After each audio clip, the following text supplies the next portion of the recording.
L'exercice commence par une explosion. En contrebas, un véhicule vient de sauter sur un IED, un engin explosif improvisé. Touchés, les Ivoiriens se déploient pendant que les Français sécurisent la zone avant.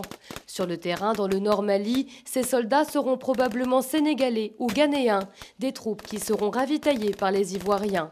Grâce à cette artillerie lourde, l'hélicoptère peut atterrir et évacuer le militaire blessé.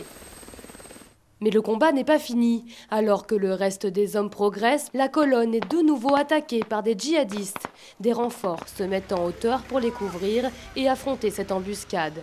À la fin de l'opération, les instructeurs français semblent satisfaits.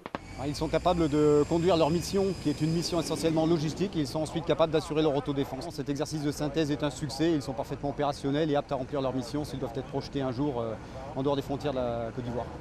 Une réussite aux yeux de l'armée française qui forme les forces républicaines de Côte d'Ivoire depuis la fin de la crise. Et vous pouvez donc être confiants, vous, soldats des FRCI, alors qu'une nouvelle page de l'histoire de votre pays va s'écrire grâce à vous. Votre déploiement est bien plus qu'un symbole. Il est un espoir pour chacun.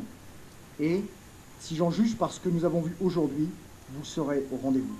Pour l'état-major ivoirien, le succès de l'exercice est la preuve que la reconstruction de l'armée est en bonne voie. Nous avons voulu qu'il soit là-bas le porte-flambeau de la Côte d'Ivoire, en respectant toutes les consignes, en particulier en respectant les droits internationaux humanitaires.